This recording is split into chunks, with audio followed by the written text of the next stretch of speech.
เนาะสบายดีทุกคนเมื่อนี้เรามาทำบุญอยู่วัดอาจารย์ลิ้นอยู่นาทรายทองเนาะบุญเพิ่นให้นี่อาจารย์ลิ้นนี่แต่ก่อนเพิ่นได้อยู่เมืองไทยพุ่นเนาะวันนี้เพิ่นได้กลับคืนมาบ้านเฮาเพิ่นได้มาสร้าง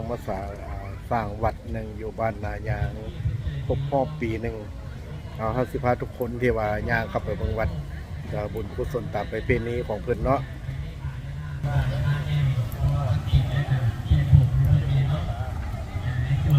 แต่คนที่ว่าเข้ามาในงานบุญนี่ก็มีแต่สาวออกตนญาติโยมมาจากนักทั่วสาธิตมาทั้งใต้ทั้งเหนือเพิ่นก็มาทั้งเวียงจันทน์ปักศรีหลวงพระบางนี่ก็หลายๆมาเฮ็ดโรงทานเนาะรถนี่ทั้งคนทั้งรถนี่แน่นหนากันดีวันนี้เฮาสิพาทุกคนเนี่ยย่างเข้าไปเบิ่งน้ำกันว่าบุญครบรอบเป็นปีหนึ่ง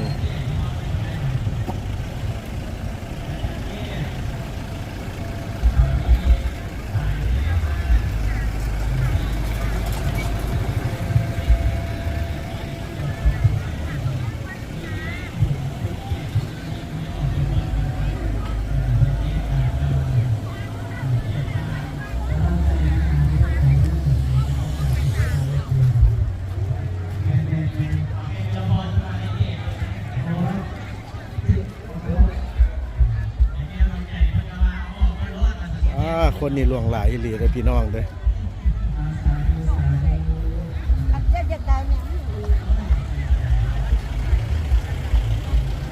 แดดก็ฮ้อนจัดเลย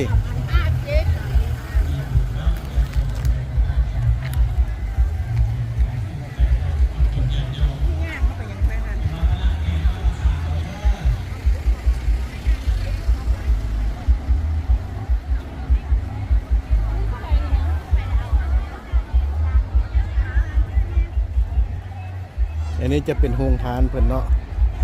ตัวสาธิตเลย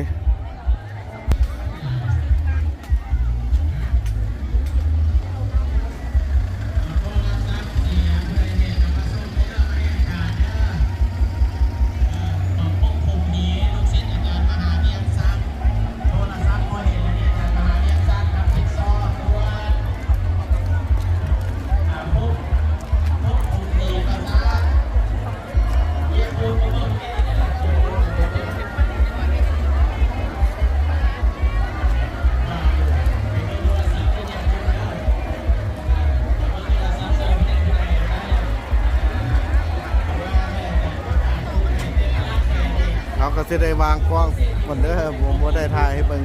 เขาก็ที่สร้างบุญน้ำเพิ่นก่อนน้ำเพิ่นคนได้ซิงกันเข้าไปตักบาตรก่อน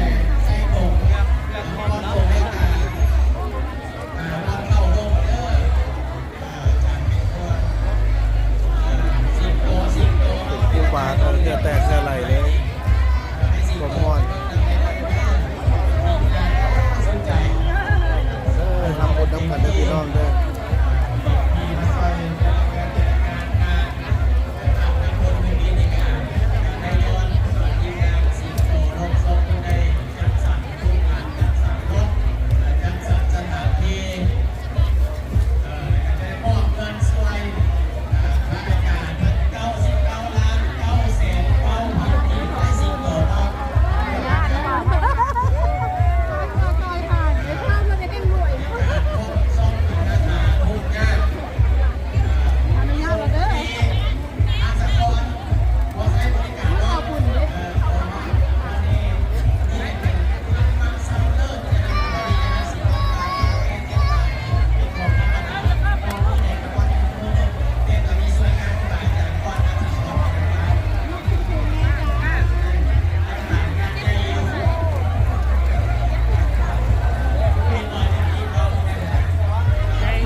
ประเมินเบิ่งคือที่แม่น100-200องค์มาโฮมอยู่นี่เพิ่น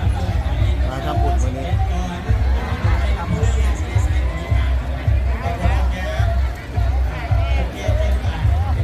เ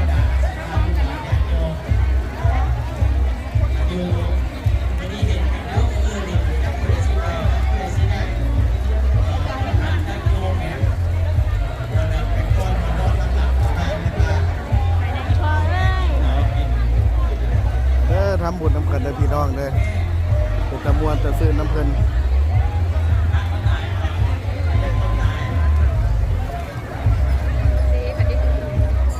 ตอนนี้พระอาจารย์ลิ้นนี่เพิ่นมีชื่อเสียงโด่งดังหลายโด่งดังโด่งดัง ก็ใช่ละเอาแม่ เพิ่นเคยไปอยู่ไทยแล้วเพิ่นได้กลับคืนมาสร้างศาลวัดนี้กว้างขวางนี่หลายเฮกตาร์เด้ออยู่นี่เด้อ บอกทั้งสอนทายหูให้เด็ดดู ก่อนมาไทยพวกมีลูกสวน อันเนี่ยดีไซน์ได้อยู่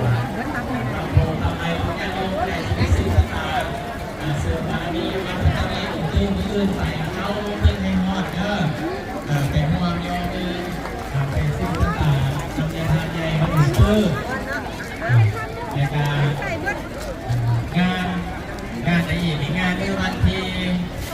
6ที่7อีกงานเป็นเพชรพอวันไซดาวบุญศรัทธาลูกหลานญาติโยมไปย่อมือนำเพิ่นเด้อในวันที่6ที่7สำหรับงานรอพระอยู่ที่วัดพระอาจารย์แมนเมื่อวันที่13เดือน6ศรัทธาลูกหลานญาติโยมไปร่วมรอพระนำกันเด้อจำนวน45องค์พระพุทธรูปจำนวน45องค์ในวันที่13เดือน6ข้าวบุญศรัทธาลูกหลานญาติโยมสายบุญได้ละคนได้ละทานเด้อไปร่วมนำกันเด้อเอาทัวร์มาในสวรรค์เขตคณะสายบุญจากสวรรค์เขตหลังจากก้อนถงก้อนไทยพ่อแม่ครูบาอาจารย์แล้วขึ้นรถเด้อคณะสายบุญจากสวรรค์เขตบอกให้ขึ้นเลยบอกบนทางมือแรงมันบอกให้ขึ้นตอนนี้เลยเนาะสวรรค์เขตเด้อทีมงานสายบุญสวรรค์เขตให้ขึ้นรถในมือนี้ตอนนี้ทางเมทีมเพิ่นยังรอท่าอยู่ประกาศคนหลายเนาะก็ได้ประกาศหากันและไม่ออกรถจะหลายค่อยไปค่อยมาเด้อค่อยไปค่อยมาวันนี้ถือว่าเขาได้บุญหลายแล้วได้มาร่วมบุญนำพ่อแม่ครูบาอาจารย์ได้ร่วมบุญนำพ่อแม่ครูบาอาจารย์ได้เห็นบุญให้นำเจ้าภาพเจ้าศรัทธา ตัวนี้800,000 โทรศัพท์เสียโทรศัพท์รุ่นอีหยังมาซานไม่ออกคุมพีด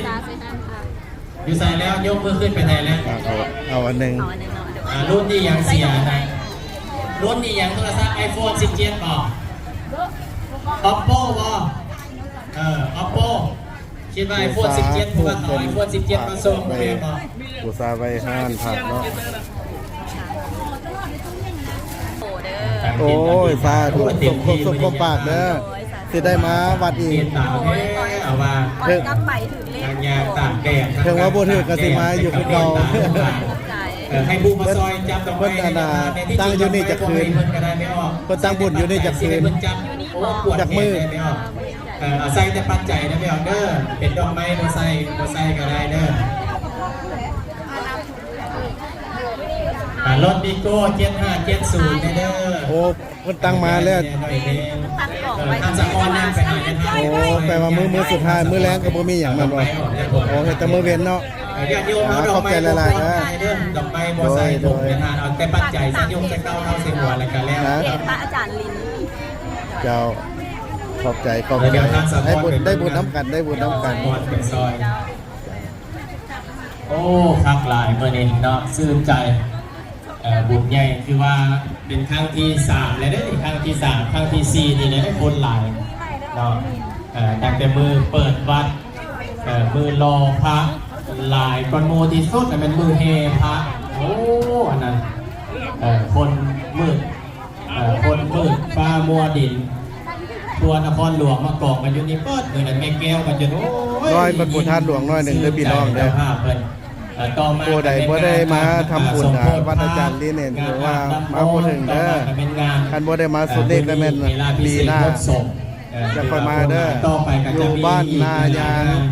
เมืองไซธานีเด้อพี่น้อง ญาติโยมก็ได้มาให้กำลังใจครูบาอาจารย์ลินจากว่าอ๋อเพิ่นสองสายบ่อ๋อที่จริงแล้วเพื่อนญาติโยมเมืองนั้นก็สิได้มาพี่ละดีเนาะ ปกติสิได้เฮ็ดเป็นสองสายญาติโยมมาต่างทางก็การสัญจรก็เลยยากคนก็เลยได้มาสายเดียวแต่เอาอดทนไม่ออกก็อดทนพระเขาก็อดทนใกล้จะแล้วแล้วนะใกล้จะแล้วเนาะใครจะมาสั่งเพลงก่อนพระเจ้าท่านคุณพระมีว่าอะไรกันบ้างหดก่อนดีแล้วเลยจะทำคุณพระมีมาไม่ได้สั่งเพลงดีเลยเพียรตาให้มาให้สั่งเพลงก่อนให้จริงได้จำพิธีเราสร้างร้อยแล้วเป็นสเปรย์สั่งเพลงเลยพาเราเลยญาติโยมมีทุกวันเนาะเราให้กันได้ญาติโยมมาที่แค่ไหนก็ได้ที่รับพระที่เนี่ยตัดใจแต่ยืนน้อยเนี่ยเราทำความโอ้ยอยากดู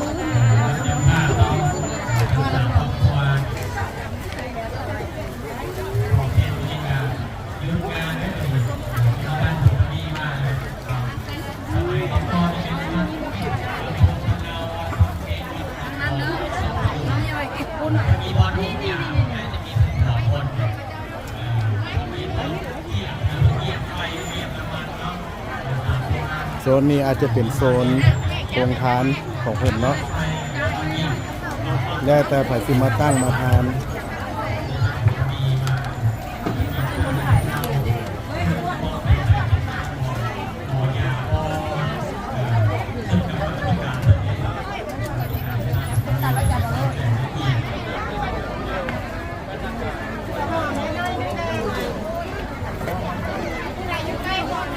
ทานนี้ได้ขายดี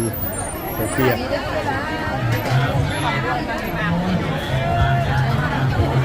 เอาไหมข้าวเปียกที่เอาอยู่เอาจับอันนี้ไว้เอาเลยโอ้ยบ่เห็นแล้วโทรเอา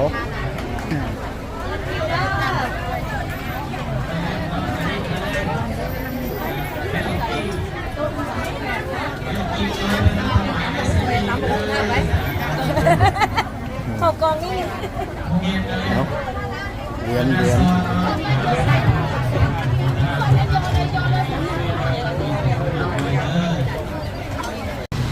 เอาหลังจากที่ออกจากวัดบุญอาจารย์ลินแล้วก็มาเบิ่งปิ้งเป็ดเนาะอันนี้เป็ดเวียดหรือเป็ดบ้านอันนี้เป็ดเวียดหรือเป็ดบ้านโอ้ติดใจเลยสันนะหัวใส่บีใส่หัวมีวะเอาปิ้งแห้งๆเนาะก็จะแซ่บพอพี่น้องปิ้งเป็ดได้โตนึงเท่าไหร่หันขายโตว่าเป็นจานโตนึงจังได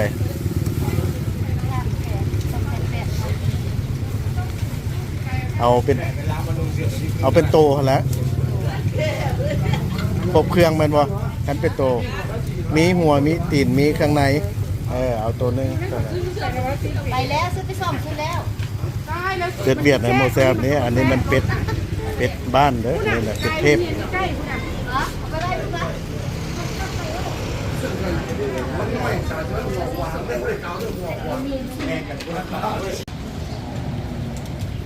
ปิ้งเป็ดลาดปิ้งเป็ดบ้านนาสายทองเลือดแปดสาแซ่บบ่สาอร่อยไหมบุ้งก็บุ้งครับแซ่บบ่ใหญ่เอาตอนนี้เขาเลยหั่นปิ้งเป็ดก็มาเจอพวกเทวาขายเครื่องขายของขายไอศครีมเนาะกระแลมภาษาบ้านเอากระแลมกันที่เป็นภาษาฝรั่งฮะละรอนี่ขายหมักม่วงส้มมีหมักต้องมีหมักเงี้ยวพี่น้องหมักสาลีหมักพร้าวโอ้มีแต่แนวแซ่บๆนะอาหารบ้านเฮานะอาหารเที่ยงเพื่อพวกเรานอนรอนี่เพิ่นจะขายหมักหมูแล้วก็หมักต้องหมักนัดหมักม่วงให้กันอันนี้จะเป็นหมักไฟหรือหมักเงี้ยวให้กันกินแล้วก็ไปไวมาซ่าได้หมักเงี้ยวนี่นะรอนี่จะขายนี่เพิ่นก็เก็บใส่กระแลมแซ่บพอปานนี้สุดดังเดิมเพิ่นว่ามีร้านขายกระแลมมี2อย่างเซเว่นอันนี้ก็ขายกระแลมคือกัน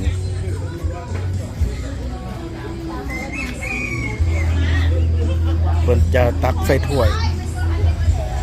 ตักใส่จอกนี่แหละมักได้ก็สั่งเลยบริการแล้วเขาก็ที่ ตามเจ้าของร้อเพิ่นเหมือนเนาะเอาสบายดีเด้อสบายดีทุกคนขายอันเจ้าขายอย่างรอเจ้าขายขายมักม่วงรอมักส้มเนาะจะได้มา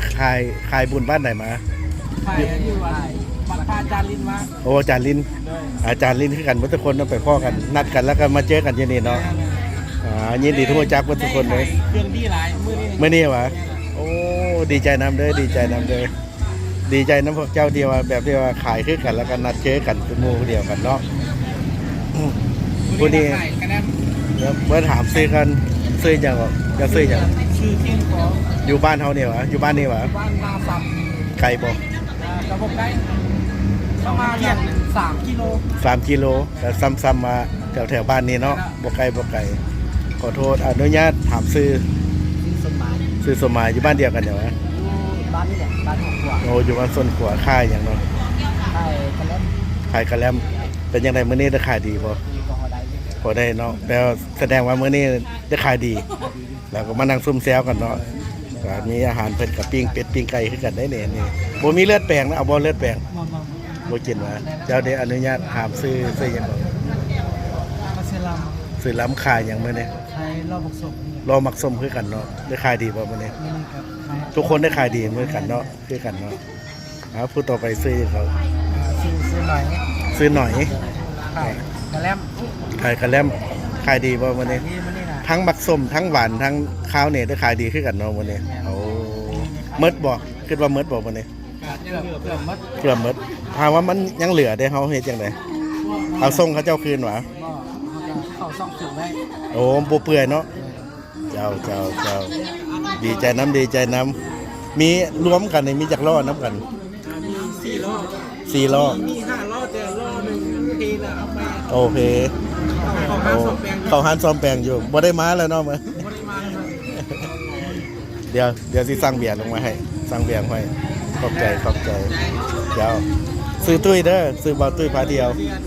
เห็นดูนักเรียนสิเข้าไปแซ่ให้ เออ ขอแซ่ให้ เจ้าขอบใจ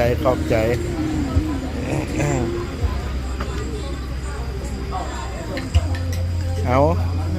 ตัวนี้กินอย่างเนาะตัวนี้ ตัวนี้กินอย่างเลือดแปลงแล้วกับปิ้งเป็ดกับ เลือด เบี แปล ย ง ร์ ที่เป็ดกับเบียร์เนาะ รายการ เป็นอาหารผ่อนคลายฮ้อนแดก็เติมน้ำเย็นๆเลยผู้มักเบียร์ก็กินผู้มักน้ำเย็นก็กินเนาะซาเด้กินอย่าง สาลูกกินอย่าง ซากินอย่างกินอันนี้มีอย่าง ปิ้งเป็ด ปิ้งเป็ดฮ้อนๆเป็ดบ้านๆบ่เป็นเป็ดเวียดเด้อเป็ดเวียดบ่เป็ดตะกินเป็ดบ้านๆ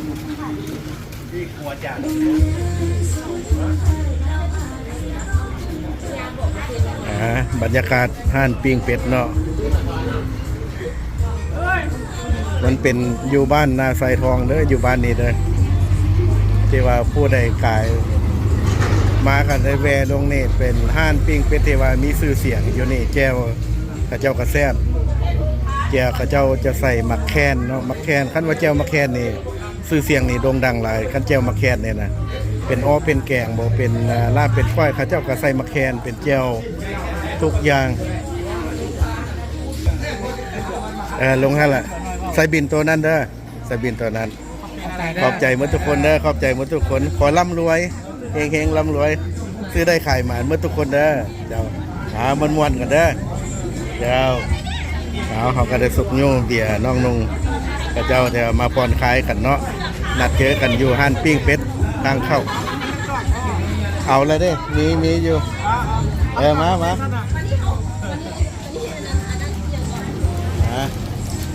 เพิ่นให้ต่ำน้ำอันนี้เด้ออยู่ดีมีแฮงอยู่ดีมีแฮงเจ้า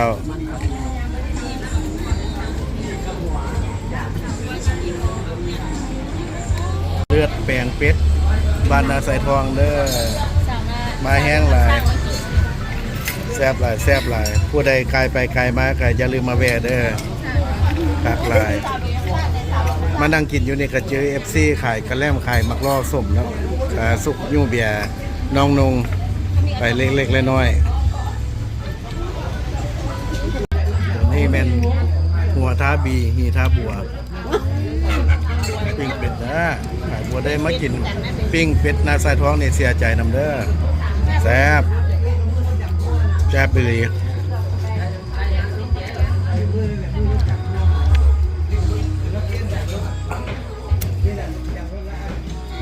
บักม่วงน้อยปีแวงๆอยู่ถึงบนม่วงส้มเพื่อนม่วงอย่างม่วงหยัดเข่านั้นปาดหัวมันหน่อยนึงแล้วเอาเนียงก่อนเลยปาดหัว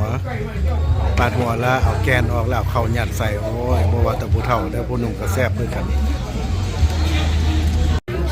เอาหลังจากออกจากเมืองสายทองแล้วเขาก็สิไปรับ52คนแล้วบัดนี้แหละเมื่อแล้วแต่มีคนไปทำบุญมาแล้วออกจากวัดอาจารย์ลินแล้วก็มาแวนี่โตออกโตเข่าอยู่ตลอดคนเต็มอยู่ตลอดเอากลับกันเด้อบัดนี้เด้อขอบคุณใจพอกันไหมเจ้าโชคดีเด้อโชคดีเด้อ ตาแล้วจะน่าเห็นอยู่ใส่กระเจน ทักทายหาเด้อเป็นได้ฮักแพงกัน ได้ที่เราลงเฟซได้พูดจะไทยอ่ะ เห็นแล้วแหละกันบ่เป็นมือแรงกันเป็นมืออื่นเนาะสิไปต่อสิไปรัก52ไปเบิ่งตัวอึ้งอยากได้อึ้งไว้กินซะดอกกินมวนๆเด้อเจ้าเอาเส้นทางตัวนี้กำลังมุ่งหน้าเข้าสู่คนหงเรียกว่าไปรัก12 แล้วกูไปขายน้ำหวานวะ เดี๋ยวบรรยากาศรัก12คลายแรง5 โมงครึ่งส่วนนี้มีไก่ตอกมีเป็ดมีห่านโอ้หลายหลีเพิ่นขายด้วยพี่น้องนี่ไก่ตอกเนี่ยเต็มอยู่ราคา12บ้านหลังนี้เขาเจ้าเลี้ยงหมูเลี้ยงไก่ตอกเลี้ยงเป็ดเลี้ยงห่านพาทุกคนเข้ายังไปเบิ่งในฟาร์มเขาเจ้า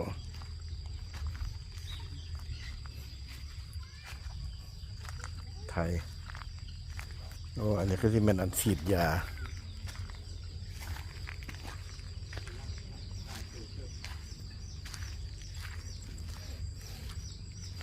บ้านไห้บ้านสวนเขาเจ้า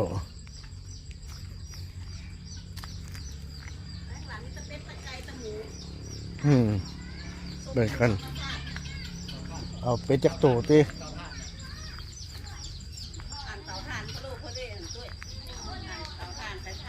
โอ้ได้ไวแท้ป้าหน่อไม้แหน่งพร้อมป้านะแห้งลำบักใหญ่หน่อไม้ว่าซั่น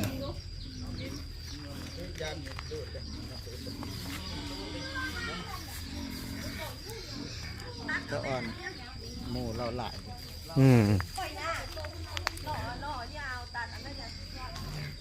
บ้านหลังนี้เพิ่นอยู่ให้อยู่สวนเนาะตีนกว้างขวางเฮ็ดเตาถ่านขายพร้อมนี่จะเป็นเตาถ่าน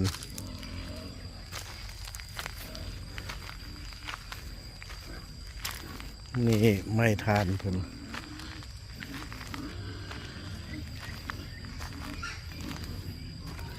นจะขุดหูเข้าไปในหลุมแล้วเอาฟืนลงไปแล้วก็ดังทานจูดไฟเผาเนาะจูดไฟเผาพุ่นเป็นทิศแล้วก็เป็นก็ได้ทุบเตาอันนี้เจ้าเอาทานมาขายเป่าละ100,000โอ้สะอ่อนเป็ดเพิ่นกำลังอยู่อนุบาลอันนี้เป็นเป็ดเทพอันนี้ก็ฟาร์มหมูห้องอีกากตอดแรงแล้วก็ที่เป็นหิวแล้วบัดนี้นะทอดยำเพิ่นกินหมูนี้อาจจะเป็นหมูพันธุ์เลยนี่ตัวบักใหญ่ๆนะหมูลาดบ้านเฮานี่มันจะเป็นตัวน้อยๆ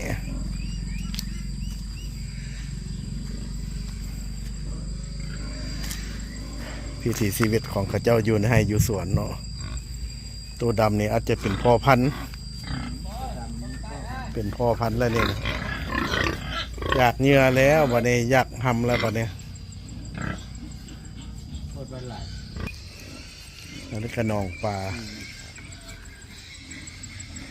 โอ้สะอ่อนเป็ดเด้หัวทาบีหีทาบัวเด้อพี่น้องอยู่นั่นนะก็คือเป็ดเวียดเด้อ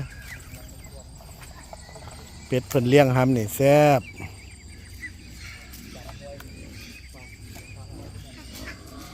เพิ่นอยู่ไห้อยู่นาอยู่หัวอยู่สวนก็มีความสุขแล้วอยู่แบบนี้นะสถานที่แห่งนี้ก็เป็นพ่อเฒ่าของไอพรผู้ที่ว่าปิดหลังมานี่เพิ่นเป็นลูกเขยเพิ่นได้พามาเอาหน่อไม้สีเมื่อแกงหรือว่าอึ่งเนาะปิ้งอึ่งหรือแกงอึ่งใส่แกงหรือว่าแกงหน่อไม้เหมือนรายการของเฮามื้อแรงนะ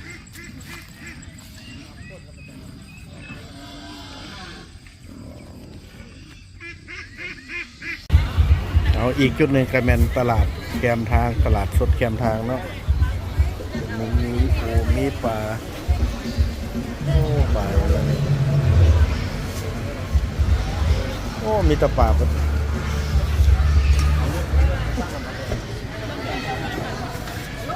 หน่อไม้ก็ยังมีหลายอยู่ห้วยไปแล้วเด้อปลา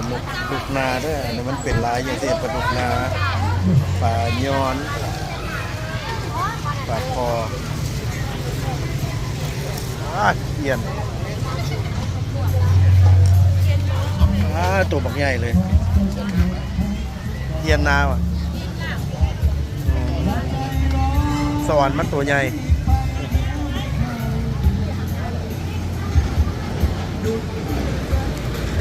อันนี้นกอย่าง นกแซวน กแซวอันเท่าไหร่ เอาบ่ เอาไหม เอาเนาะ เอาเป็นนกเป็นนกอันเรียบร้อยเลย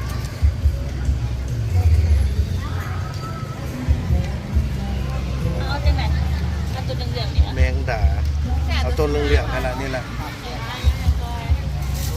แมงดาที่ไหน ถ่ายคลิปตลอด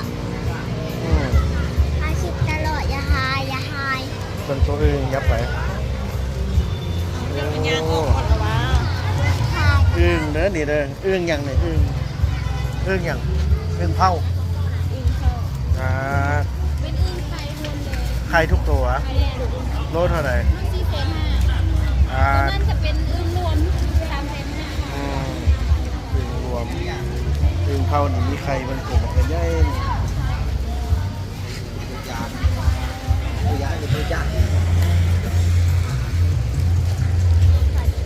อาหารการกินนี่โอ้มีหลายตลาดแคมทางเลยโบฮู้ว่ารักอย่างนะเพราะว่าใกล้ๆรัก52เนาะมักมันยอดอย่างอันนี้ เห็ดปวกบางเวียง โอ้เห็ดพวก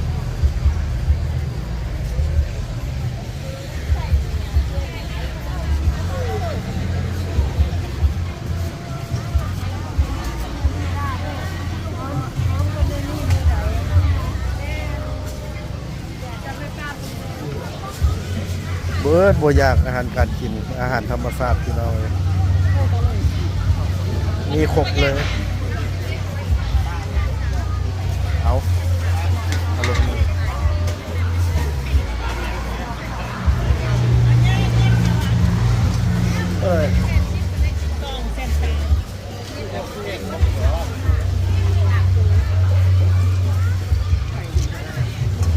เป็ดเด้อกะลาเด้อ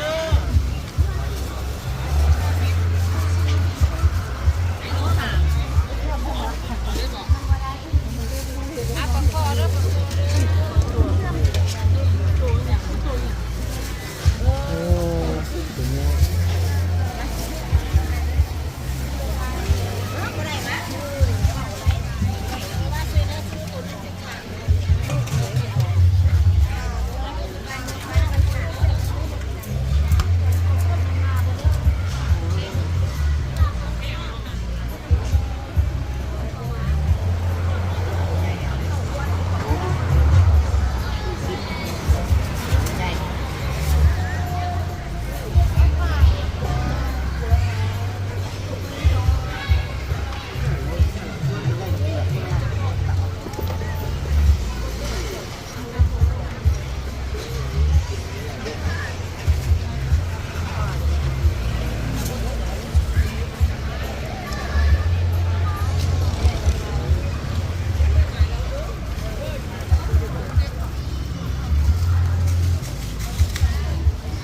นี้นกเนี่ย นกแซ